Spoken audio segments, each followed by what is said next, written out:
Channel परीक्षा सहपाठी में आप सभी का हार्दिक स्वागत है। Good evening to all of you. मैं रितु।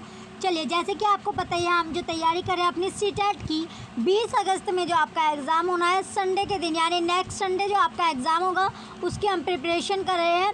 तो अब जो हम 2022 के 23 के हम जो CBT बेस आपके जो पेपर हुए थे वे पेपर हम कवर कर रहे हैं। आज से जो आपका सेक्शन स्टार्ट हो रहा है हिंदी की, स्पेशली आपकी महामैराथन क्लास है। तो पहला जो पेपर आपका यानी 22 के हम पेपर करेंगे, उसके बाद हम 23 के पेपर करेंगे हिंदी की, स्पेशली आपकी मैराथन क्लास है। जैसे कि आपको पता है एक सेक्शन आपका 30 नंबर का होता है। टोटल जो क्वेश्चन आपके आते हैं 150 क्वेश्चन आते हैं और 150 मार्क्स के आपके रहते हैं, क्योंकि कोई भी नेगेटिव मार्किंग आपकी नहीं होती। चलिए आगे अब आपको दिया गया है नेक्स्ट। चलिए, इसमें जो हम पहला पेपर करेंगे ये आपका 28 दिसंबर 2022 का आपका पेपर है। पेपर आपको यहीं से मिल जाएगा, यानी CBT बेस्ड जो आपके क्वेश्चन पेपर है। ओल्ड पेपर जो आपके हो चुके हैं सारे पेपर आपको कवर करने हैं। ओल्ड पेपर से ही आपको जो क्वेश्चन पेपर रेडी होने वाला है। चलिए, क्वेश्चन फर्स्ट आपका दिया गया। चलिए, सबसे पहले इसमें आपको निर्देश आपको दिया गया है, निम्नलिखित गद्यांश को पढ़कर पूछे गए प्रश्नों के सही सबसे उपयुक्त उत्तर वाले विकल्प को आपका चुनना है। जैसे पहले दिया गया आपका पैसेज से, दो पैसेज आपके आते हैं, दो पैसेज आपके आते हैं। एक में आपका क्या होता है, एक आपका गद्यांश होता है, दूसरा आपका पद्यांश या काव्यांश आपका आता है। जिससे आपके गद्यांश या पद्यांश ये आपका होता है, ये काव्यांश आपका आता है जो 15 नंबर, यानी दोनों मिलकर आपके 15 नंबर कवर करा देते हैं पैसेज ही। चलिए, अब आपको दिया गया आगे, सैकड़ों सालों से सिंध के रेगिस्तान में ईंटों का एक बड़ा सा ढेर लगा हुआ था। आज यह जगह पाकिस्तान में है। ये जगह कहाँ पर है? पाकिस्तान में है। वहाँ के लोग इसे मोहनजोदड़ो बोलते थे, यानी मरे हुओं का टीला। तब किसे पता था कि कभी यहाँ भारत की सबसे पुरानी सभ्यता बसती थी। लोगों ने इन ईंटों से अपने घर बनाए। 19वीं सदी में रेलवे लाइन बनने के लिए 2 अंग्रेज इंजीनियर इन ईंटों को भर भर कर ले गए। जल्द ही इन 4000 साल पुरानी ईंटों पर लाहौर से कराची जाने वाली रेलगाड़ी दौड़ने लगी। सिंधु घाटी सभ्यता के शहरों की खोज से भारत बड़े शहरों को देखकर आश्चर्य हुआ, क्योंकि दोनों शहर जो थे बिल्कुल एक का इतिहास 2000 सालों से ज़्यादा पीछे चला गया। सभी शहर बिल्कुल एक जैसे दिखते थे। प्रमुख सड़कें सीधी बनी थी। सभी घरों की डिज़ाइन एक जैसे थे। बीच में खुला आंगन और उसके चारों ओर कमरे। शहर के इस सिरे पर एक चारदीवारी थी जिसमें शायद राजा रहता था। इतिहासकार इसे सिटाडेल कहते हैं। सभी घरों की ईंटों का साइज बराबर था, 7 गुना 1 गुना 28 सेंटीमीटर। सभी शहरों की दीवारों की ईंटों का साइज 10 गुना 20 गुना 40 सेंटीमीटर था। शहर एक दूसरे से सैकड़ों किलोमीटर दूर बसे थे। यहाँ की नालियाँ की बढ़िया व्यवस्था थी, अरेंजमेंट आपकी थी। चलिए, अब पैसेज आपने पढ़ लिया। पैसेज से ही आपको क्वेश्चन बनने वाले हैं। क्वेश्चन फर्स्ट है, सैकड़ों सालों से सिंध के रेगिस्तान में ईंटों का एक बड़ा सा ढेर लगा हुआ था। लोग उसे क्या पुकारते थे? तो जो लोग थे, जो पीपल थे, वो उसको क्या कहकर पुकारते थे? Option A Harappa, option B Mohenjodaro, option C Lothal, option D Kalibangan. तो क्या कहकर पुकारते थे? वे उसको कहते थे मोहनजोदड़ो। तो लोग उसको मोहनजोदड़ो कहकर पुकारते थे। ये अब कहाँ पर है? ये अब जो है आपका पाकिस्तान में आपका है। कहाँ पर है? ये पाकिस्तान में आपका है। ये कहाँ पर इसका तात्कालिक। चलिए, नेक्स्ट क्वेश्चन है, क्वेश्चन नंबर। चलिए, ये इसमें आपका दिया गया है, यहाँ पर ये क्या था? पाकिस्तान में है। ये जगह अब आपकी पाकिस्तान में है। नेक्स्ट क्वेश्चन है, क्वेश्चन नंबर 2। मोहनजोदड़ो की ईंटों से किस रेल मार्ग का निर्माण किया? जो मोहनजोदड़ो की जो ईंट थी, उस ईंटों से कौन से रेल मार्ग का निर्माण हुआ, कंस्ट्रक्शन किया गया है? ऑप्शन ए सिंध से, ऑप्शन ए आपका सिंध से हिंद तक, ऑप्शन बी सिंध से कराची तक, ऑप्शन सी कराची से लाहौर तक, ऑप्शन डी लाहौर से अटारी तक। तो कहाँ तक? यानी कराची से लाहौर तक। क्वेश्चन नंबर 2 का ये इम्पोर्टेंट क्वेश्चन आपका है, यानी मोहनजोदड़ो की जो ईंटों से किस रेल मार्ग का निर्माण किया? कराची से लाहौर तक की। नेक्स्ट क्वेश्चन है, ये कब हुआ? 19वीं सदी में। कौन सी सदी? अगर सदी आपसे पूछने लगे तो वो सदी आपकी थी 19वीं सदी में बनाया गया था।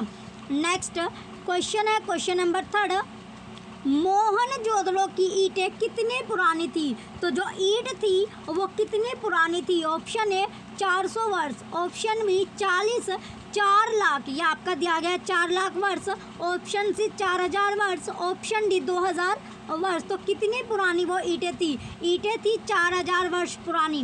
क्वेश्चन 3 का ऑप्शन सी राइट है। नेक्स्ट क्वेश्चन है क्वेश्चन नंबर 4, खुदाई में मिले 2 सबसे बड़े शहरों को देखकर आश्चर्य क्यों हुआ? ऑप्शन ए वे दोनों बहुत सुंदर थे, ऑप्शन बी वे दोनों बिल्कुल एक जैसे दिखते थे, ऑप्शन सी वे दोनों एक दूसरों से सटे हुए थे, ऑप्शन डी वे दोनों एक दूसरे से पूर्णतः भिन्न थे। तो कैसे थे? वे दोनों बिल्कुल एक जैसे दिखाई देते थे। कैसे? यानी एक जैसे वे दिखाई देते थे। चलिए अब नेक्स्ट क्वेश्चन है क्वेश्चन नंबर 5, इतिहासकार सिटाडेल किसे कहते हैं? ऑप्शन ए शहर के एक कोने पर बनी 4 दीवारी को, ऑप्शन बी शहर में बने घरों को, ऑप्शन सी मिट्टी से बनी ईंटों को, ऑप्शन डी नगर व्यवस्था को। तो किसको कहते थे? शहर के एक कोने पर बनी 4 दीवारी को। क्वेश्चन नंबर 5 का ऑप्शन ए राइट है। नेक्स्ट क्वेश्चन है क्वेश्चन नंबर 6, निम्नलिखित में से कौन सी विशेषता इन दोनों नगरों से संबंधित नहीं है?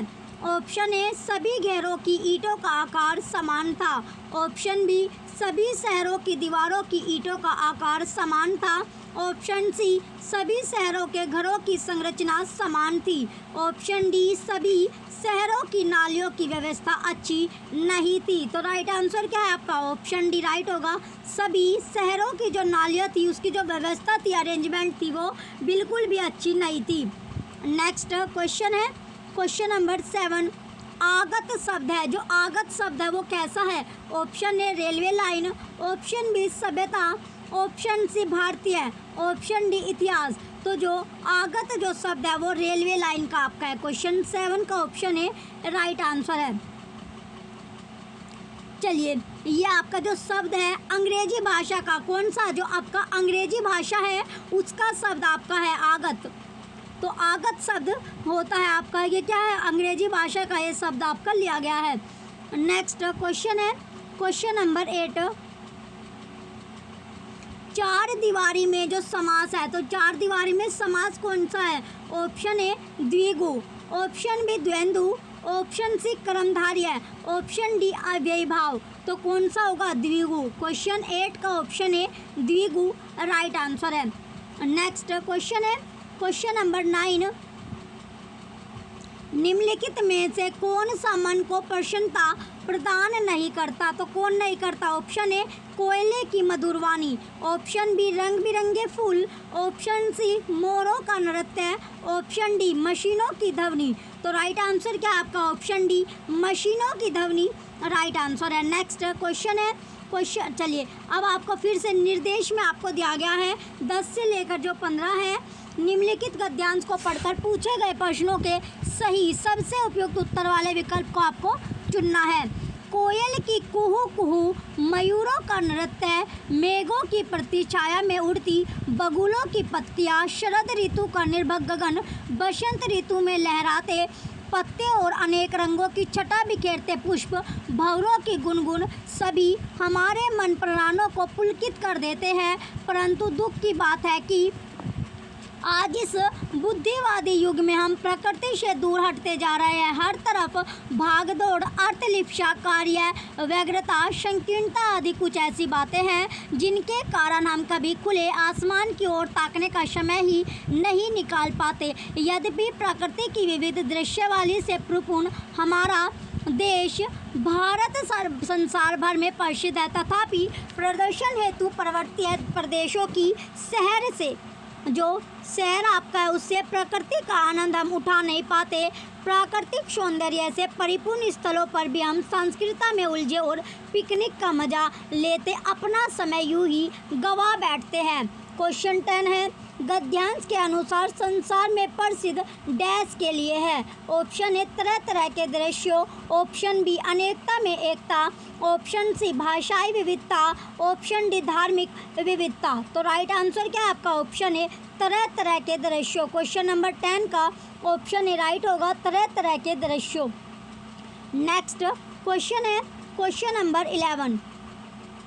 निम्नलिखित में से कौन सा प्रकृति से दूर जाने का कारण नहीं है? तो प्रकृति जो नेचर है उससे दूर जाने का जो कारण नहीं है। ऑप्शन नंबर ए धन कमाने की चाह, ऑप्शन बी कार्य की जल्दी, ऑप्शन सी आपसी प्रतियोगिता, ऑप्शन डी संध्या समय आकाश को निहारना। तो राइट आंसर क्या है इसमें? ऑप्शन डी संध्या का जो समय होता है यानी आकाश को निहारना, शाम के टाइम संध्या के समय आकाश को निहारना। नेक्स्ट क्वेश्चन है क्वेश्चन नंबर 12। कोलाहल भरा वातावरण, महानगरों की व्यवस्था, संकीर्णता आदि कुछ ऐसी बात है जिनके कारण हम कभी खुले आसमान की ओर ताकने का समय ही नहीं निकाल पाते हैं। वाक्य का जो भाव है, इमोशन है, वो क्या है? ऑप्शन ए महानगरीय व्यवस्थाओं के कारण हम आसमान के नीचे नहीं बैठ पाते हैं, ऑप्शन बी महानगरों में गगनचुंबी इमारतों के कारण खुला आसमान दिखाई नहीं देता है, ऑप्शन सी महानगरीय व्यवस्थाओं और शोर भरे वातावरण के कारण हम प्रकृति का आनंद लेने के लिए समय नहीं निकाल पाते हैं, ऑप्शन डी महानगरीय व्यवस्थाओं के बावजूद हम प्रकृति का आनंद लेने के लिए समय निकाल पाते हैं। तो राइट आंसर क्या होगा इसका? राइट आंसर आपका ऑप्शन सी है, महानगरीय व्यवस्थाओं और शोर भरे वातावरण के कारण हम जो प्रकृति है, जो नेचर है, उसका जो आनंद है, इंजॉय है, उसके लिए समय नहीं निकाल पाते हैं। नेक्स्ट क्वेश्चन है क्वेश्चन नंबर 13। प्रकृति की ओर संकेत करने वाला शब्द नहीं है, ऑप्शन ए शरद ऋतु, ऑप्शन बी बिखरते पुष्प, ऑप्शन सी खुला आसमान, ऑप्शन डी कल पुर्जे। तो राइट आंसर क्या है इसमें? ऑप्शन डी कल पुर्जे। नेक्स्ट क्वेश्चन है क्वेश्चन नंबर 14।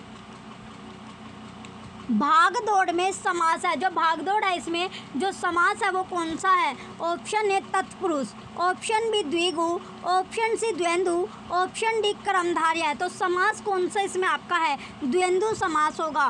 क्वेश्चन 14 का ऑप्शन सी राइट है। नेक्स्ट क्वेश्चन है क्वेश्चन नंबर 15। प्रदर्शन में उपसर्ग है, तो प्रदर्शन में जो उपसर्ग है वो आपको बताना है, तो कौन सा उपसर्ग होगा? ऑप्शन ए ने उपसर्ग आपका आगे लगता है, उपसर्ग क्या है? आगे आपका लगता है, ऑप्शन बी प्र, ऑप्शन सी प्रद, ऑप्शन डी दर्शन। तो राइट आंसर क्या है आपका? ऑप्शन सी प्रद। नेक्स्ट क्वेश्चन है क्वेश्चन 16। संज्ञानात्मक अकादमिक भाषा निपुणता कल्प किससे संबंधित है? ऑप्शन ए विषयों से संबंधित औपचारिक अकादमिक अधिगम, ऑप्शन बी अंग्रेजी साहित्य के लिए औपचारिक अकादमिक अधिगम, ऑप्शन सी वाद विवाद कौशल में सुधार के लिए औपचारिक अकादमिक अधिगम, ऑप्शन डी केवल मनोविज्ञान के लिए औपचारिक अकादमिक अधिगम।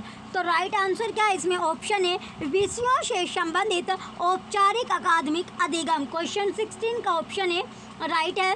नेक्स्ट क्वेश्चन है क्वेश्चन नंबर 17। संप्रेषणात्मक भाषा कक्षा में अध्यापक सबसे कम क्या इस्तेमाल करती है? ऑप्शन ए अध्यापक केंद्रित कक्षा प्रबंधन उपागम, ऑप्शन बी विद्यार्थी केंद्रित कक्षा प्रबंधन उपागम, ऑप्शन सी विषय वस्तु केंद्रित कक्षा प्रबंधन उपागम, ऑप्शन डी आकलन केंद्रित कक्षा प्रबंधन उपागम। तो क्या करते हैं इसका? राइट आंसर आपका ऑप्शन ए है, अध्यापक केंद्रित कक्षा प्रबंधन उपागम। क्वेश्चन 17 का ऑप्शन ए राइट है। नेक्स्ट क्वेश्चन है क्वेश्चन नंबर 18। भाषा शिक्षण के लिए प्रत्यक्ष विधि में किन दो घटकों का प्रयोग किया जाता है? ऑप्शन ए श्रव्य भाषिक और श्रव्य दृश्यात्मक विधि, ऑप्शन बी श्रव्य भाषिक और व्याकरण अनुवाद विधि, ऑप्शन सी श्रव्य भाषिक विधि और संरचनात्मक उपागम, ऑप्शन डी श्रव्य भाषिक विधि और संप्रेषणात्मक उपागम। तो राइट आंसर क्या होगा इसमें? ऑप्शन ए राइट है, श्रव्य भाषिक और श्रव्य दृश्यात्मक विधि। क्वेश्चन 18 का ऑप्शन ए राइट है। नेक्स्ट क्वेश्चन है क्वेश्चन नंबर 19। लता अपनी कक्षा में दो विद्यार्थियों अजय और आभा के बीच संवाद करवा रही है। इनमें एक विद्यार्थी को इस संवाद को आगे बढ़ाने की जरूरत है। लता किस कौशल का आकलन कर रही है? ऑप्शन ए केवल श्रवण, ऑप्शन बी श्रवण एवं वाचन, ऑप्शन सी श्रवण एवं पठन, ऑप्शन डी केवल वाचन। तो राइट आंसर क्या है आपका? ऑप्शन बी श्रवण एवं वाचन। क्वेश्चन 19 का ऑप्शन बी राइट आंसर है। नेक्स्ट क्वेश्चन है क्वेश्चन नंबर 20।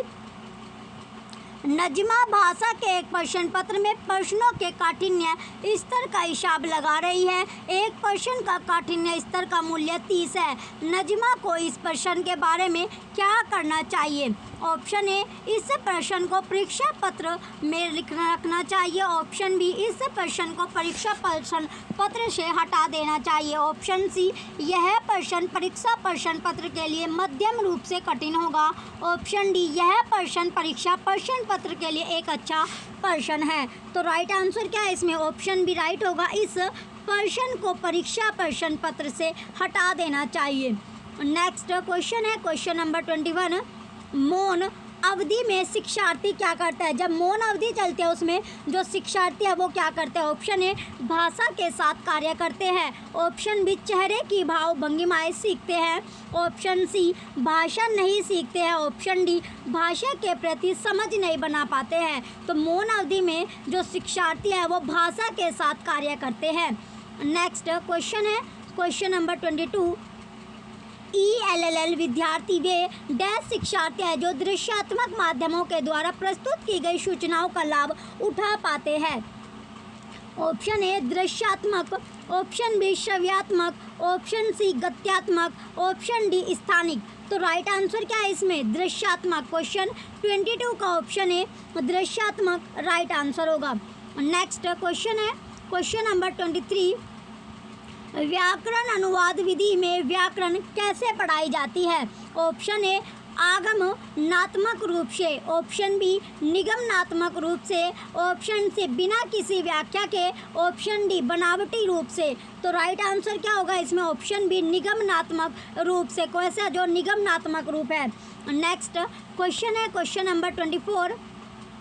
हरेंद्र अपने विद्यार्थियों को कुछ फ्लैश कार्ड देता जिन पर चित्र बने हुए हैं। वह एक वाक्य बोलता है, उस वाक्य को सुन समझकर विद्यार्थी को फ्लैश कार्ड पर बने चित्र से मिलान करना है। हरेंद्र किस कौशल या स्किल का आकलन कर रहा है? ऑप्शन ए पठन का, ऑप्शन बी श्रवण, ऑप्शन सी वाचन, ऑप्शन डी दृश्य रूपकता। तो राइट आंसर क्या है इसमें? ऑप्शन बी श्रवण। क्वेश्चन नंबर 24 का ऑप्शन बी श्रवण राइट आंसर होगा। नेक्स्ट क्वेश्चन है क्वेश्चन नंबर 25। नीलम अपने विद्यार्थियों को एक टेस्ट देती है। वह उन्हें एक वाक्य देती है जिसमें कोई एक शब्द रेखांकित शब्द का विलोम शब्द बताओ। वह भाषा के किस उपकौशल की परीक्षा ले रही है? ऑप्शन ए श्रवण, ऑप्शन बी पठन, ऑप्शन सी शब्द भंडार, ऑप्शन डी व्याकरण। तो राइट आंसर क्या है इसमें? ऑप्शन सी शब्द भंडार। क्वेश्चन 25 का ऑप्शन सी शब्द भंडार राइट आंसर होगा। नेक्स्ट क्वेश्चन है क्वेश्चन नंबर 26।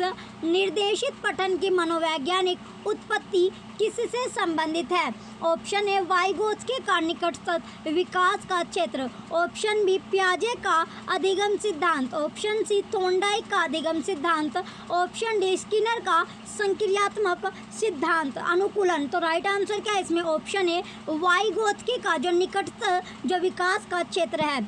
नेक्स्ट क्वेश्चन है क्वेश्चन नंबर 27।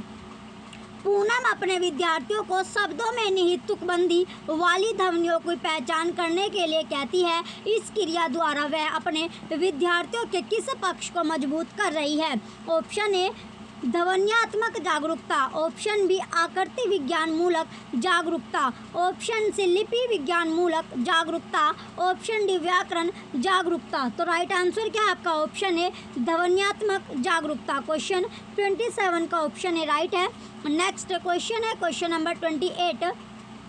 सुधा अपने विद्यार्थियों के समक्ष प्रवाह पठन का आदर्श रूप प्रस्तुत करना चाहती है। उसे अपनी कक्षा में किस पठन युक्ति का क्रियान्वयन करना चाहिए? तो किसका करना चाहिए? ऑप्शन ए सरकारी तौर पर पठन, ऑप्शन बी बारीकी से पठन, ऑप्शन सी मौन पठन, ऑप्शन डी ऊंचे स्वर में सस्वर पठन। तो राइट आंसर क्या होगा? राइट आंसर इसमें ऑप्शन डी है, ऊंचे स्वर में सस्वर पठन। क्वेश्चन नंबर 28 का ऑप्शन डी राइट है। नेक्स्ट क्वेश्चन है क्वेश्चन नंबर 29, विद्यार्थियों को नई नई शब्दावली सीखने सिखाने के लिए युक्तियाँ सिखानी क्यों जरूरी है? ऑप्शन है जिससे कि विद्यार्थी अपने आप नई शब्द संपदा सीख सके। ऑप्शन बी जिससे कि विद्यार्थी सीखे गए शब्दों को याद रख सके। ऑप्शन सी जिससे कि विद्यार्थी नई भाषा अर्जित कर सके। ऑप्शन डी जिससे कि विद्यार्थी अच्छे अधिगमकर्ता बन सके। तो राइट आंसर क्या है इसमें? ऑप्शन है जिससे कि जो विद्यार्थी अपने आप नई शब्द जो संपदा है उसे सीख सके। नेक्स्ट क्वेश्चन है क्वेश्चन नंबर 30, आपकी नियुक्ति माध्यमिक स्तर पर भाषा अध्यापक के रूप में होती है, कक्षा में आपकी क्या भूमिका रहेगी? ए, आप यह निर्णय लेना चाहेंगे कि क्या और कैसे पढ़ना है। बी, आप सीखने के लिए स्थितियों का सर्जन करना चाहेंगे और विद्यार्थी को सीखने के अवसर देंगे। सी, शिक्षार्थियों के सामने विषय सामग्री प्रस्तुत करना चाहेंगे। डी, एक संस्थापक के रूप में कार्य करना चाहेंगे और आवश्यकता अनुसार संकेत मदद देंगे। तो क्या करना चाहेंगे इसमें? चलिए आपको ऑप्शन दिया गया है। ऑप्शन ए बी और सी, ऑप्शन बी सी और D, option C A C और D, option D A B और डी। तो राइट आंसर क्या है इसमें? राइट आंसर आपका ए है, बी है और डी। राइट आंसर होगा इसमें option number D, A B D. Question 30 का ऑप्शन डी राइट है। चलिए नेक्स्ट अब आपका पेपर है 29 दिसंबर 2022, 29 दिसंबर 2022 का पेपर।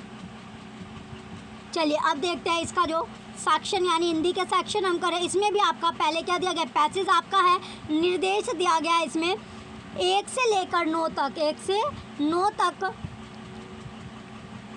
इसमें दिया गया आपका 1 से 9। चलिए निम्नलिखित गद्यांश को पढ़कर पूछे गए प्रश्नों के सही सबसे उत्तर वाले विकल्प को आपको चुनना होगा। जो उपयुक्त है यानी उत्तर वाले जो विकल्प है वे आपको चुनना है।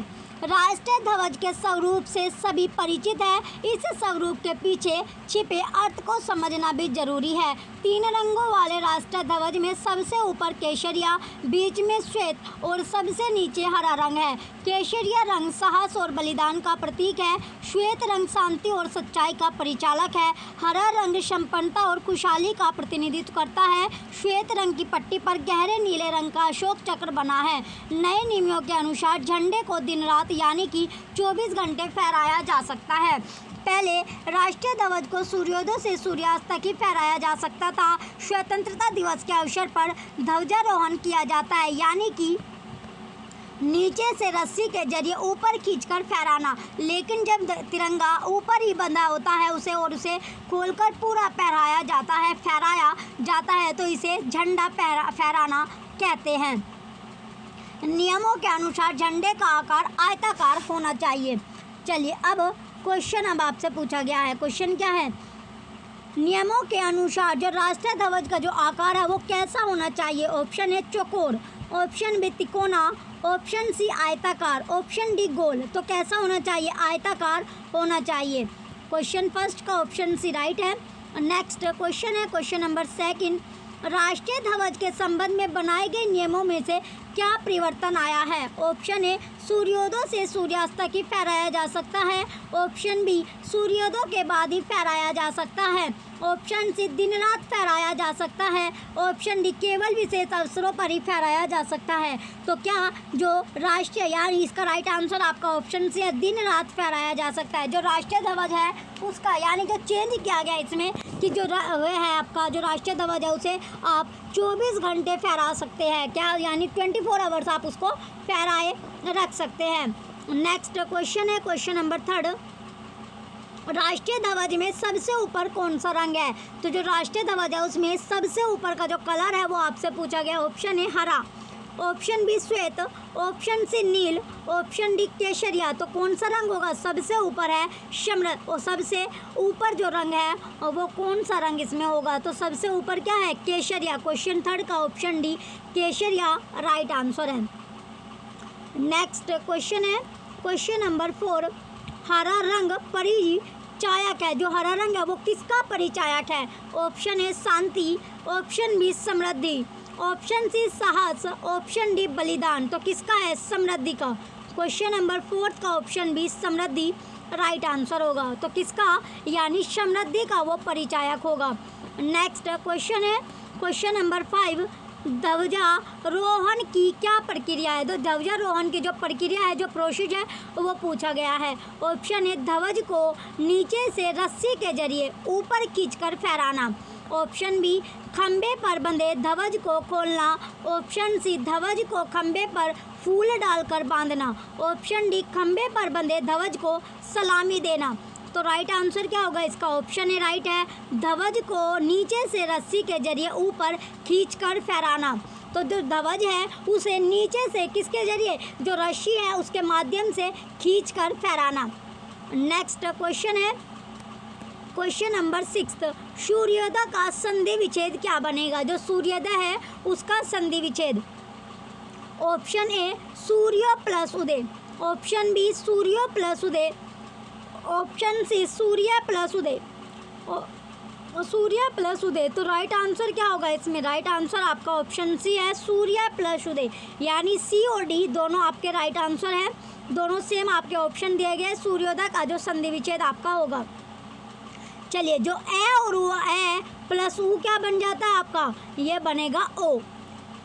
चलिए नेक्स्ट क्वेश्चन होगा अब आपका क्वेश्चन नंबर 7, कौन सा शब्द भिन्न है? तो इनमें से जो शब्द भिन्न है वो आपको जो डिफरेंट आपको लग रहा होगा। ऑप्शन ए श्वेत, ऑप्शन बी चक्र, ऑप्शन सी केसरिया, ऑप्शन डी हरा। तो इसमें से जो डिफरेंट कलर है वो कौन सा आपका है? चक्र।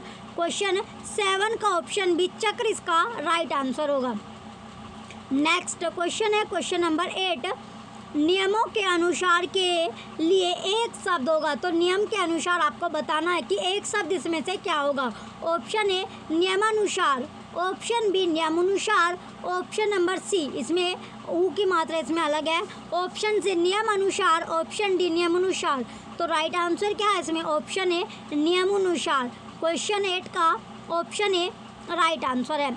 नेक्स्ट क्वेश्चन है क्वेश्चन नंबर 9, राष्ट्रीय में प्रयुक्त प्रत्यय है। तो जो राष्ट्रीय है इसमें जो प्रत्यय यूज़ किया गया वो कौन सा किया गया है?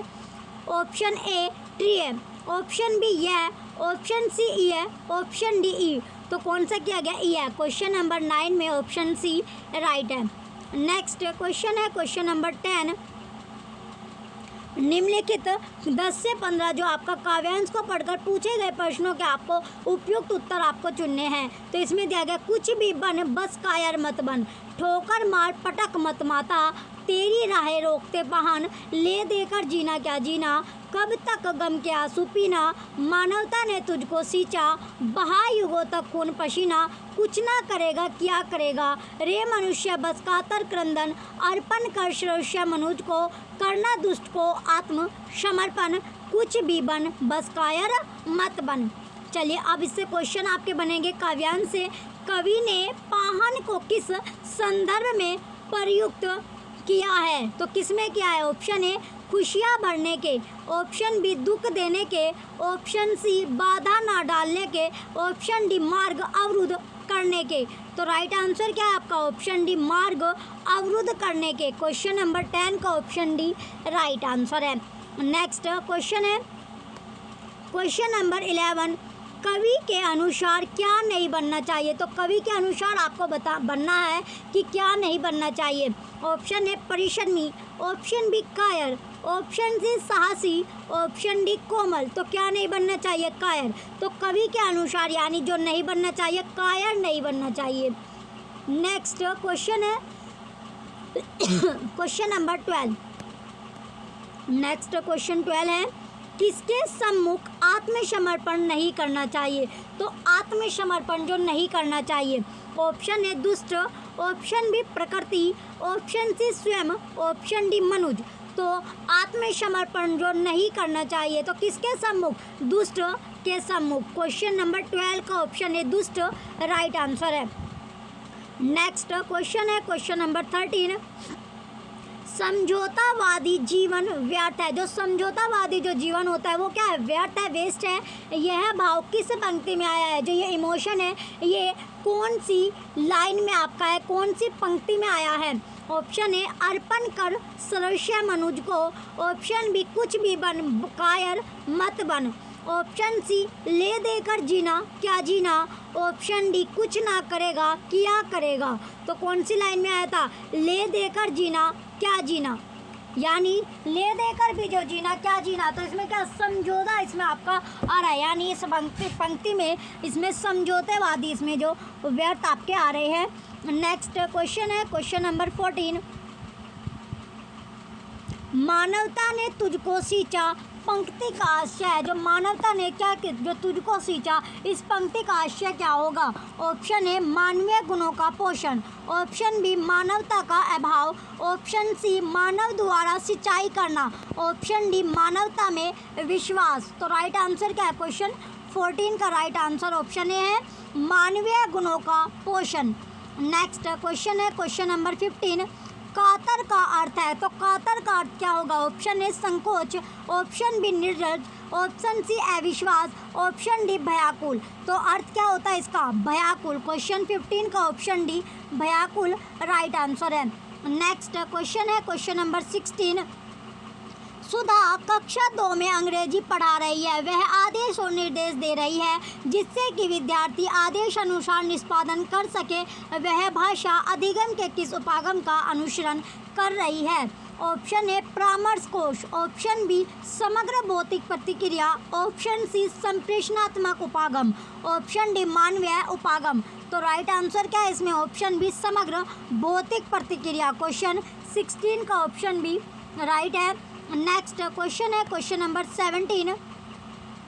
ऋतु चाहती है कि उसके विद्यार्थी शब्दों को सही तरह से लिख सके। शब्द रचना के किन तत्वों को समझने की जरूरत है। ऑप्शन ए वृत्तनी और पठन। ऑप्शन बी संयुक्तिकरण और रूपांतरण। ऑप्शन सी लेखन और श्रवण। ऑप्शन डी समानार्थी और विपरीतार्थी। तो राइट आंसर क्या है आपका, ऑप्शन बी संयुक्तिकरण और रूपांतरण। क्वेश्चन 17 का ऑप्शन बी राइट है। नेक्स्ट क्वेश्चन है क्वेश्चन नंबर 18।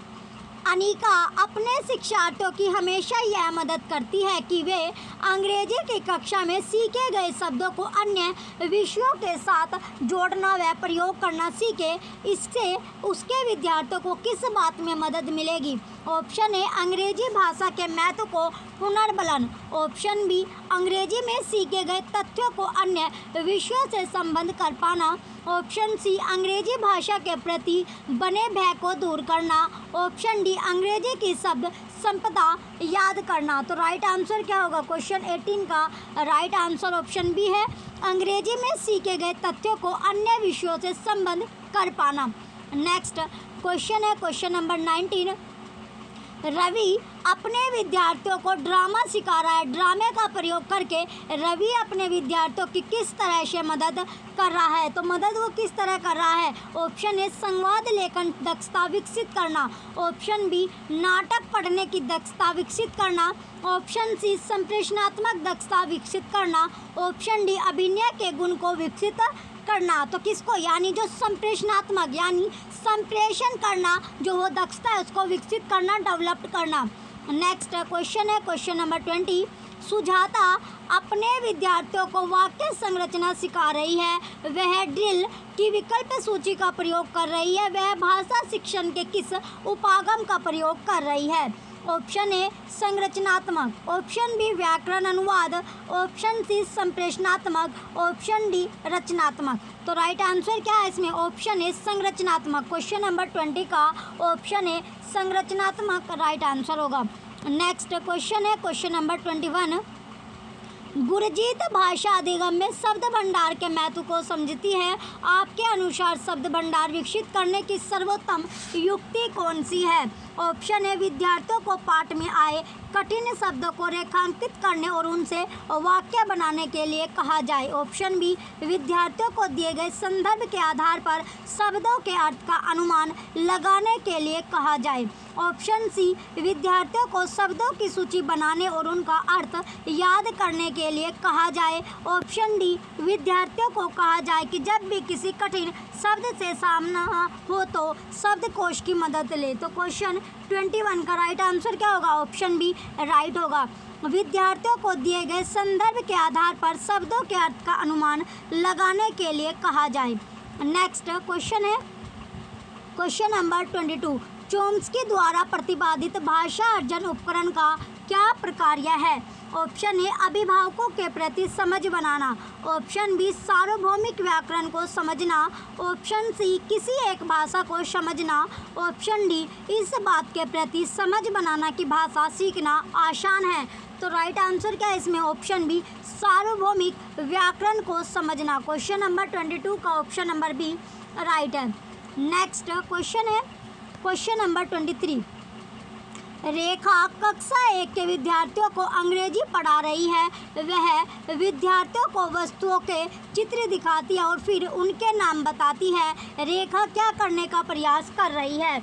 ऑप्शन ए अपनी कक्षा को रुचिकर बना रही है, ऑप्शन बी अपनी चित्रकारी के कौशल का प्रदर्शन कर रही है, ऑप्शन सी विद्यार्थियों को नए शब्द सीखने में मदद कर रही है, ऑप्शन डी अपने विद्यार्थियों को पढ़ने में मदद कर रही है। तो क्या कर रही है? वो कर रही है यानी विद्यार्थियों को नए शब्द सीखने में मदद कर रही है। क्वेश्चन नंबर 23 का ऑप्शन सी राइट है। नेक्स्ट क्वेश्चन है क्वेश्चन नंबर 24। भाषा अधिगम के संदर्भ में भाषा अर्जन उपकरण की अवधारणा किसके द्वारा प्रतिपादित की गई? ऑप्शन ए प्याजे, option B Watson, option C Skinner, option D Chomsky. तो राइट आंसर क्या होगा इसमें? Option D Chomsky. क्वेश्चन 24 का option D Chomsky right answer होगा। इंपॉर्टेंट क्वेश्चन भी आपका है। नेक्स्ट क्वेश्चन है क्वेश्चन नंबर 25। निदा अपनी कक्षा में चीता चीता कविता का पठन व गायन करवाने से पहले चीते पर चर्चा करती है। क्या करने की कोशिश कर रही है?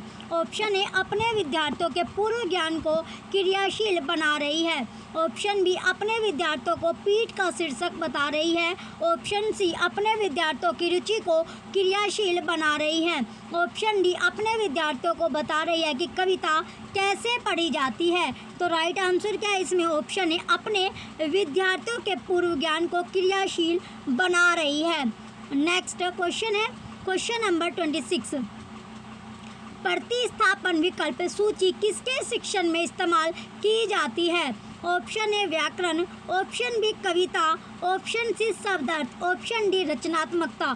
तो राइट आंसर क्या है इसमें? ऑप्शन ए व्याकरण। क्वेश्चन 26 का ऑप्शन ए व्याकरण राइट आंसर होगा। नेक्स्ट क्वेश्चन है क्वेश्चन नंबर 27। जोसेफ प्रथम पीढ़ी के शिक्षार्थी जो पहली बार अंग्रेजी पढ़ रहे हैं को अंग्रेजी पढ़ाते समय द्विभाषिक शब्द सूची का प्रयोग करता है। वह किस सिद्धांत का प्रयोग कर रहा है? ऑप्शन ए समग्र भौतिक प्रतिक्रिया, ऑप्शन बी व्याकरण अनुवाद विधि, ऑप्शन सी मौन विधि, ऑप्शन डी परामर्श कोश। तो राइट आंसर क्या है इसमें? ऑप्शन बी व्याकरण अनुवाद विधि। क्वेश्चन नंबर 27 का ऑप्शन बी राइट आंसर है। नेक्स्ट क्वेश्चन है क्वेश्चन नंबर 28। रोमी कक्षा 3 को पढ़ाती है। पाठ्य पुस्तक में दिए गए नाटक के शिक्षण के समय रोमी को किस विधि का इस्तेमाल करना चाहिए जिससे कि उसके विद्यार्थी नाटक का आनंद ले सके? ऑप्शन ए सस्वर वाचन, ऑप्शन बी भूमिका निर्वाह, ऑप्शन सी मौन पठन, ऑप्शन डी चित्र संयोजन। तो क्या करना चाहिए? भूमिका निर्वाह यानी उसे रोल प्ले करना चाहिए। क्वेश्चन 28 का ऑप्शन बी राइट होगा। नेक्स्ट क्वेश्चन है क्वेश्चन नंबर 29। सरसरी तौर पर पठन व बारीकी से पठन किसके उपकौशल है? ऑप्शन ए श्रवण, ऑप्शन बी वाचन, ऑप्शन सी पठन, ऑप्शन डी लेखन। तो राइट आंसर क्या है इसमें? ऑप्शन सी पठन। क्वेश्चन नंबर 29 का ऑप्शन सी पठन राइट आंसर होगा। नेक्स्ट क्वेश्चन है क्वेश्चन नंबर 30। निम्नलिखित में से कौन सी त्रुटि लेखन कौशल त्रुटि नहीं है? कौन सी त्रुटि जो लेखन कौशल त्रुटि नहीं है, एरर नहीं है? ऑप्शन ए पत्र का गलत प्रारूप, ऑप्शन बी विराम चिन्ह की त्रुटियाँ, ऑप्शन सी स्वर शैली लहजा की त्रुटि, ऑप्शन डी व्रतनी की त्रुटि। तो राइट आंसर क्या है इसमें? ऑप्शन सी राइट है, स्वर शैली लहजा की त्रुटि। क्वेश्चन नंबर 30 का ऑप्शन सी राइट होगा।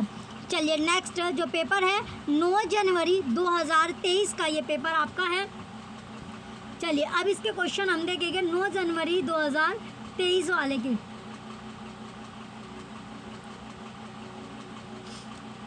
चलिए नेक्स्ट, अब आपको नेक्स्ट पेज पर इसके क्वेश्चन आपको दिखे। चलिए इसमें अब आपसे क्वेश्चन में पूछा गया, निर्देश दिया गया। सबसे पहले क्या है इसमें निर्देश इसमें दिया गया है, निम्नलिखित 1 से 9 तक जो हो गया, निम्नलिखित गद्यांश को पढ़कर पूछे गए प्रश्नों के सही सबसे उपयुक्त वाले विकल्प को चुनिए। समय की उपेक्षा करने वालों को समय नष्ट कर देता है। महात्मा गांधी सभी कार्य निर्धारित समय पर करते थे, इसलिए अत्यंत व्यस्त होते हुए भी निरंतर प्रगति करते हुए सफलतम महान जो व्यक्तियों की श्रेणी में पहुँचे। जेम्स वॉट, मैडम क्यूरी और एडिसन ने समय के प्रत्येक पल का सही उपयोग कर संसार को महान आविष्कार प्रदान किए। समय का सदुपयोग भाग्य निर्माण की आधारशिला है। असमय कार्य करने वाले कायर और निरुद्यमी बन जाते हैं। अपने कर्तव्य क्रम को बिना विलंब किए करना ही समय का सदुपयोग है। ऐसा करने वाला ही समय का पारखी भी है। जो समय का सदुपयोग करना जान लेता है वह जीवन को सही ढंग से जीना सीख जाता है। हर व्यक्ति को पैसे की अपेक्षा समय का अधिक हिसाब रखना होगा, तभी वह अपने क्षेत्र में सफल हो पाएगा, सक्सेस हो पाएगा। चलिए इस पैसेज से अब आपके क्वेश्चन बनेंगे। क्वेश्चन नंबर फर्स्ट, समय नष्ट कर देता है। जो समय है वो सब कुछ नष्ट कर देगा। कैसे? ऑप्शन ए समय का सदुपयोग करने वालों को, ऑप्शन बी समय व्यर्थ गंवाने वालों को, ऑप्शन सी समय का महत्व जानने वालों को, ऑप्शन डी समय को समय देने वाले का। तो राइट आंसर क्या है इसमें? ऑप्शन बी, समय जो व्यर्थ गंवाने वाले लोग हैं उनका जो समय है वो सब कुछ नष्ट कर देता है। नेक्स्ट क्वेश्चन है question number second, Mahatma Gandhi की गणना सफलतम महान व्यक्तियों में होती थी क्योंकि ऑप्शन ए वे प्रसिद्ध वकील थे, ऑप्शन बी उन्होंने स्वतंत्रता संग्राम में भाग लिया था, ऑप्शन सी वे समय के पाबंद थे, ऑप्शन डी वे अच्छे वक्ता थे। कैसे? यानी वे अच्छे जो थे वक्ता थे। तो राइट आंसर क्या है आपका? ऑप्शन सी, वे समय के पाबंद थे। क्वेश्चन नंबर सेकंड का ऑप्शन सी राइट होगा, वे समय के पाबंद थे। नेक्स्ट क्वेश्चन है क्वेश्चन नंबर थर्ड, भाग्य निर्माण की जो बुनियाद है वो डैश है। तो क्या है? ऑप्शन ए भाग्य विधाता, ऑप्शन बी समय का सदुपयोग, ऑप्शन सी समय की बर्बादी, ऑप्शन डी असमय कार्य करना। तो राइट आंसर क्या होगा क्वेश्चन थर्ड का? राइट आंसर ऑप्शन बी है, समय का सदुपयोग। किसका? जो समय है, जो टाइम है उसका सदुपयोग, यानी उसका जो सदुपयोग करना। नेक्स्ट क्वेश्चन है क्वेश्चन नंबर 4, हर व्यक्ति को पैसों की उपेक्षा समय का अधिक हिसाब रखना होगा, तभी वह अपने क्षेत्र में सफल हो पाएगा। वाक्य से तात्पर्य है, ऑप्शन ए व्यक्ति तभी सफल हो पाएगा जब वह पैसों की बजाय समय को अधिक महत्व देगा, ऑप्शन बी व्यक्ति की सफलता पैसों पर निर्भर करती है ना कि समय पर, ऑप्शन सी व्यक्ति की सफलता का संबंध पैसों व समय दोनों पर ही निर्भर करता है, ऑप्शन डी व्यक्ति की सफलता का संबंध पैसों व समय दोनों पर ही निर्भर करता है। तो राइट आंसर क्या होगा इसमें? ऑप्शन ए राइट है, व्यक्ति तभी सफल हो पाएगा जब वह पैसों की बजाय समय को अधिक महत्व देगा। नेक्स्ट क्वेश्चन है क्वेश्चन नंबर 5, असमय कार्य करने वाले। तो असमय जो कार्य करने वाले हैं, ऑप्शन ए भाग्यशाली बन जाते हैं, ऑप्शन बी भाग्यहीन बन जाते हैं, ऑप्शन सी कायर तथा निरुद्यमी बन जाते हैं, ऑप्शन डी साहसी तथा निरुद्यमी बन जाते हैं। तो राइट आंसर क्या है इसमें? ऑप्शन सी कायर तथा निरुद्यमी बन जाते हैं। क्या बन जाते हैं वो? कायर तथा निरुद्यमी बन जाते हैं। नेक्स्ट क्वेश्चन है क्वेश्चन नंबर 6, सदुपयोग का संधि विच्छेद क्या होगा? ऑप्शन ए सदु प्लस उपयोग, ऑप्शन बी सदु प्लस उपयोग, ऑप्शन सी सद प्लस उपयोग, ऑप्शन डी सत प्लस उपयोग। तो राइट आंसर इसका ऑप्शन डी है, सत प्लस उपयोग। क्वेश्चन नंबर 6 का ऑप्शन डी राइट होगा। नेक्स्ट क्वेश्चन है क्वेश्चन नंबर 7, जीवन सही ढंग से जीने के लिए जरूरी है, ऑप्शन ए ढेर सारी संपत्ति, ऑप्शन बी ढेर सारा समय, ऑप्शन सी समय का ठीक से उपयोग, ऑप्शन डी केवल समय को ही महत्व देना। तो राइट आंसर क्या है इसमें? ऑप्शन सी राइट है, समय का ठीक से उपयोग। नेक्स्ट क्वेश्चन है क्वेश्चन नंबर 8, समय शब्द में किस प्रत्यय का प्रयोग किया जा सकता है? ऑप्शन ए बड़ी, ऑप्शन बी इक, ऑप्शन सी इत, ऑप्शन डी आ। तो राइट आंसर क्या होगा इसमें? ऑप्शन बी इक। क्वेश्चन नंबर 8 का ऑप्शन बी इक राइट आंसर है। नेक्स्ट क्वेश्चन है क्वेश्चन नंबर 9। समूह में भिन्न शब्द है, जो समूह है, जो ग्रुप है, उसमें जो डिफरेंट शब्द है, वर्ड है, वो क्या होगा? Option A James Watt, option B madam Curie, option C Mahatma Gandhi, option D व्यक्ति। तो राइट आंसर क्या है इसमें? ऑप्शन डी व्यक्ति, जो पर्सन है वो इसका राइट आंसर होगा। नेक्स्ट क्वेश्चन है क्वेश्चन नंबर 10। यह आपको यानी निर्देश दिया गया आपको 10 से 15 तक निम्नलिखित काव्यांश को पढ़कर पूछे गए प्रश्नों के सही सबसे उपयुक्त उत्तर वाले विकल्प को चुनना है। जहां मन निर्भय हो और मस्तक गर्व से ऊंचा हो, जहां ज्ञान सहज ही प्राप्त हो, जहां विश्व को बांटा ना गया हो संकीर्ण दीवारों से, जहां शब्द निकलते हो सत्य की गहराइयों से, जहां बिना थके कार्यशील बाहें उठती हो निर्माण की ऊंचाइयां छूने, जहां तर्क की धारा ने नहीं खोया है अपना पथ मृत प्राय आदतों के सूखे रेगिस्तान में। ओ पिता मेरे देश को जागृत करो, जागृत करो, जागृत करो। तो क्वेश्चन अब आपका बनता है इससे क्वेश्चन नंबर 10। कविता में जागृत करने से तात्पर्य है? ऑप्शन ए जगाना, ऑप्शन बी उन्नत्र करना, ऑप्शन सी चेतना भरना, ऑप्शन डी जागरण करना। तो राइट आंसर क्या है इसमें? ऑप्शन सी चेतना करना, चेतना भरना। नेक्स्ट क्वेश्चन है क्वेश्चन नंबर 11। कविता में किसे महत्व नहीं दिया गया? तो किसको महत्व नहीं दिया गया? ऑप्शन ए संकीर्ण दीवारों को, ऑप्शन बी निर्भय होने को, ऑप्शन सी स्वाभिमान को, ऑप्शन डी अखंडता को। तो किसको नहीं दिया गया? संकीर्ण जो दीवार है उनको। नेक्स्ट क्वेश्चन है क्वेश्चन नंबर 12। कविता के अनुसार बोलने से पहले उसे ऑप्शन ए लिखना चाहिए, ऑप्शन बी सत्य की कसौटी पर कसना चाहिए, ऑप्शन सी समय का ध्यान रखना चाहिए, ऑप्शन डी व्यक्ति का ध्यान रखना चाहिए। तो क्या करना चाहिए? सत्य की कसौटी पर कसना चाहिए। क्वेश्चन नंबर 12 का ऑप्शन बी राइट है। नेक्स्ट क्वेश्चन है क्वेश्चन नंबर 13। कविता के अनुसार एक व्यक्ति के लिए सर्वाधिक महत्वपूर्ण है? ऑप्शन ए धर्म पथ पर अग्रसर होना, ऑप्शन बी अग्नि पथ पर अग्रसर होना, ऑप्शन सी सदैव प्रथम आना, ऑप्शन डी तर्क से काट करना। तो राइट आंसर क्या होगा इसमें? ऑप्शन ए धर्म पथ पर अग्रसर होना, यानी जो धर्म का पथ है उस पर आगे होना। नेक्स्ट क्वेश्चन है क्वेश्चन नंबर 14। शब्द में इको प्रत्यय लगाने पर नया शब्द क्या बनेगा?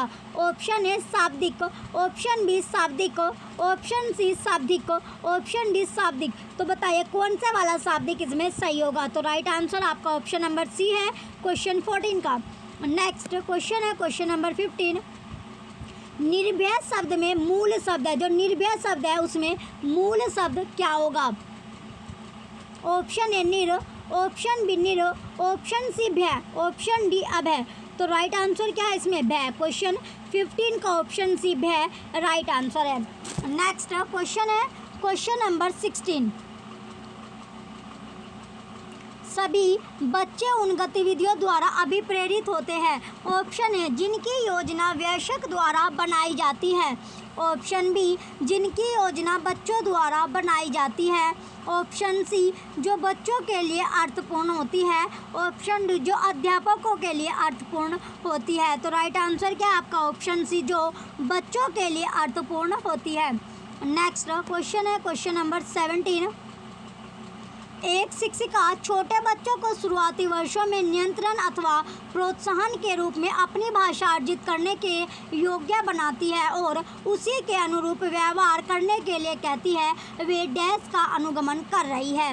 ऑप्शन है स्वयं करो रणनीति, option B total physical response उपागम, ऑप्शन सी करके सीखना उपागम, ऑप्शन डी कहानी कथन पद्धति। तो राइट आंसर क्या है इसमें? Option B total physical response उपागम। क्वेश्चन नंबर 17 का ऑप्शन बी राइट है। नेक्स्ट क्वेश्चन है क्वेश्चन नंबर 18। द्विभाषी बच्चे या दो भाषा जानने वाले बच्चे किसी से बात करते समय प्राय एक भाषा के शब्दों का प्रयोग करते हैं कहलाता है। ऑप्शन ए संकेत बदलना, ऑप्शन बी संकेत मिश्रित करना, ऑप्शन सी बहुभाषिकता, ऑप्शन डी दक्षता स्तर। तो राइट आंसर क्या है आपका? ऑप्शन ए संकेत बदलना। नेक्स्ट क्वेश्चन है क्वेश्चन नंबर 19। पढ़ते समय विवरण, स्थान, नाम, तारीख, समय आदि को खोजना है। ऑप्शन ए वैश्विक अवबोधन, ऑप्शन बी स्थानीय अवबोधन, ऑप्शन सी निष्कर्ष निकालना, ऑप्शन डी पाठ्य वस्तु का निर्वाचन। तो राइट आंसर क्या होगा इसमें? ऑप्शन बी स्थानीय अवबोधन। क्वेश्चन नंबर 19 का ऑप्शन बी राइट है। नेक्स्ट क्वेश्चन है क्वेश्चन नंबर 20। एक शिक्षिका कक्षा 5 के शिक्षार्थियों को पढ़ने का आनंद लेने और अवधारणा की बेहतर समझ प्राप्त करने के लिए एक लंबा लेख पढ़ने के लिए कहती है। वे डैश का अभ्यास कर रही है।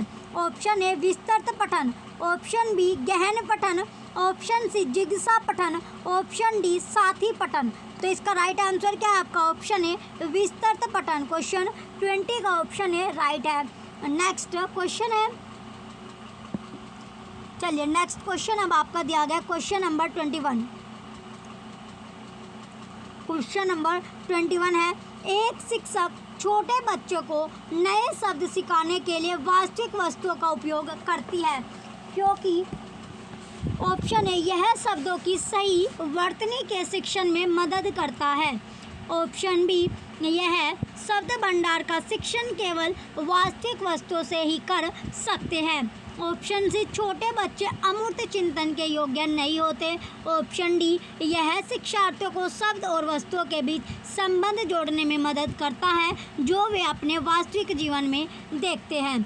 तो इसका राइट आंसर क्या होगा आपका? ऑप्शन डी राइट है। यानी यह जो शिक्षार्थियों को शब्द और जो वस्तुओं के बीच जो संबंध होता है, रिलेशन होता है, उसको जोड़ने में क्या करता है? मदद करता है, हेल्प करता है। जो अपने जो वास्तविक जीवन है, जो रियलिटी, वास्तविक क्या, जो रियलिटी जो लाइफ है उसे देखते हैं। नेक्स्ट क्वेश्चन होगा क्वेश्चन नंबर 22। जब एक शिक्षार्थी को नई भाषा सिखाते हैं लेकिन वह उसे बोलता नहीं है, इस अवधि को, इस ड्यूरेशन को, अवधि क्या यानी जो ड्यूरेशन दिया होता है उसको क्या कहते हैं? ऑप्शन ए वाक उद्यमन, ऑप्शन बी मुक, ऑप्शन सी प्रारंभिक उत्पादन, ऑप्शन डी उदीयमान। तो राइट आंसर क्या होगा? क्वेश्चन नंबर 22 का राइट आंसर ऑप्शन बी है मुक। ऑप्शन बी मुक इसका राइट आंसर होगा 22 का option number B. Next question है क्वेश्चन नंबर 23। एक प्रभावी भाषा शिक्षक, ऑप्शन ए बच्चों को पाठ्य पुस्तक में दिए गए सभी प्रश्नों के उत्तर याद करवाएगा, ऑप्शन बी पाठ्य वस्तु के साथ अन्य संसाधनों का प्रयोग करेगा, ऑप्शन सी केवल पाठ्य पुस्तक में दिए गए प्रश्नों का प्रयोग करते हुए प्रश्न पत्र का निर्माण करेगा, ऑप्शन डी पूरी तरह से प्रस्तावित पुस्तक पर डिपेंड होगा, निर्भर करेगा। तो राइट आंसर क्या है इसमें? ऑप्शन बी, जो पाठ्य वस्तु आपकी है उसके साथ अन्य जो संसाधन है, जो रिसोर्सेज होगा उसका यूज़ करेगा, उपयोग करेगा। नेक्स्ट क्वेश्चन है क्वेश्चन नंबर 24। एक शिक्षक शिक्षार्थियों के भाषा कार्यों को एक फोल्डर में रखते हैं और बाद में उसे शिक्षार्थी की भाषा उपलब्धि के आकलन के लिए इस्तेमाल करते हैं। आकलन की यह जो रणनीति है वो क्या कहलाती है? ऑप्शन ए निदानात्मक परीक्षण, ऑप्शन बी उपाख्यानात्मक अभिलेख, ऑप्शन सी योगात्मक आकलन, ऑप्शन डी पोर्टफोलियो आकलन।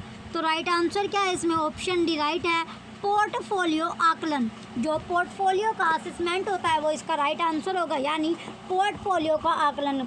नेक्स्ट क्वेश्चन है क्वेश्चन नंबर 25। लक्ष्य है भाषा सीखने में शिक्षार्थियों की मातृभाषा के हस्तक्षेप की अनुमति न होने वाली शिक्षण पद्धति को कहा डैश जाता है। ऑप्शन ए प्रत्यक्ष पद्धति, ऑप्शन बी व्याकरण अनुवाद पद्धति, ऑप्शन सी द्विभाषिक पद्धति, ऑप्शन डी स्त्री जो स्थिति परक पद्धति है। तो राइट आंसर क्या होगा इसमें? राइट आंसर ऑप्शन है प्रत्यक्ष पद्धति। क्वेश्चन है पद्धति क्या होता है आपका? क्वेश्चन 25 का ऑप्शन है यानी प्रत्यक्ष पद्धति इसका राइट आंसर होगा। नेक्स्ट क्वेश्चन है क्वेश्चन नंबर 26। निम्नलिखित में से कौन सा अधोगामी उपागम पर आधारित है, बेस्ड है? ऑप्शन ए, शिक्षार्थी भाषा के अर्थ को जानने के लिए अपना जो पूर्व का ज्ञान होता है, जो प्रीवियस नॉलेज होती है, उसका उपयोग करता है। ऑप्शन बी, शिक्षार्थी जब पढ़ता या सुनता है तो वह यह अनुमान लगाता है कि आगे क्या होने वाला है। ऑप्शन सी, शिक्षार्थी एकल शब्द या पद पर ध्यान केंद्रित करते हुए भाषा को समझते हैं। ऑप्शन डी, शिक्षार्थी कविता या कहानी से शुरू करते हैं और फिर अक्षर पर आते हैं। किस पर? जो अक्षर है, लेटर है, उन पर आते हैं। तो क्वेश्चन नंबर 26 का राइट आंसर क्या है आपका? ऑप्शन सी, शिक्षार्थी एकल शब्द या पद पर ध्यान केंद्रित करते हैं, यानी कंसंट्रेशन बनाते हैं और जो भाषा है, जो लैंग्वेज है, उसको समझते हैं, अंडरस्टैंड करते हैं। नेक्स्ट क्वेश्चन है क्वेश्चन नंबर 27, उपचारात्मक जो शिक्षण है वो क्या है? ऑप्शन ए, शिक्षार्थी के सीखने में आने वाली रिक्तियों को भरना। ऑप्शन बी, गलत रूप से समझी गई अवधारणाओं को सही करना। ऑप्शन सी, कक्षा में सजातीयता को बनाए रखना। ऑप्शन डी, नई भाषा गतिविधि से परिचय कराना। तो राइट आंसर क्या है आपका? ऑप्शन है, शिक्षार्थी के सीखने में आने वाली जो रिक्तियां हैं, जो फिल इन द ब्लैंक्स है, उसको भरना। नेक्स्ट क्वेश्चन है question number 28। Question number 26 question अब आपका 28 है, सीखने की वह अक्षमता जो हमारे पढ़ने, निर्वचन करने और अक्षरों, शब्दों एवं संकेतों को समझने की जो योग्यता है उसको प्रभावित करती है, जो कैपेबिलिटी है, जो हमारी योग्यता होती है, उसको अफेक्ट करती है, प्रभावित करती है, डैश है। Option A, dyslexia, important question आपका है। Option B, dyscalculia. Option C, dysphagia. Option D, dyspraxia. तो राइट आंसर आपको बताना है क्वेश्चन 28 का। तो इसमें क्वेश्चन नंबर 28 का राइट आंसर आपका ऑप्शन ए होगा, डिसलैक्सिया। क्या? डिसलैक्सिया। तो जो डिसलैक्सिया होती है, ये आपकी पढ़ने के, यानी ये इसकी जो क्षमता होती है, ये हमारे पढ़ने को, जैसे अक्षर वगैरह को क्या करती है, कहलाती है। तो ये क्या हो गया आपका? डिसलैक्सिया आपका हो गया।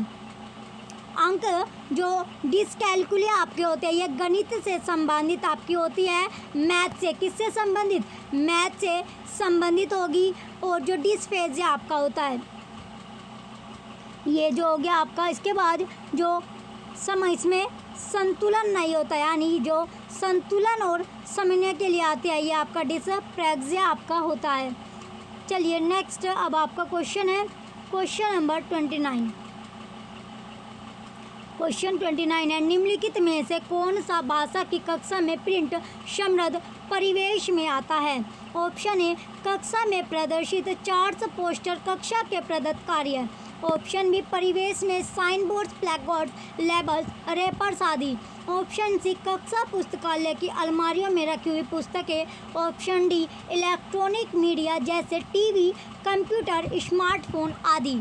तो राइट आंसर क्या है इसमें? ऑप्शन ए, कक्षा में जो प्रदर्शित जो चार्ट है, जो पोस्टर है, जो कक्षा के प्रदत्त कार्य है। तो कौन सी भाषा की है आपकी परिवेश में आता है, ये आपको पता चल गया कौन सी में। ये भी क्वेश्चन आपका इम्पोर्टेंट है।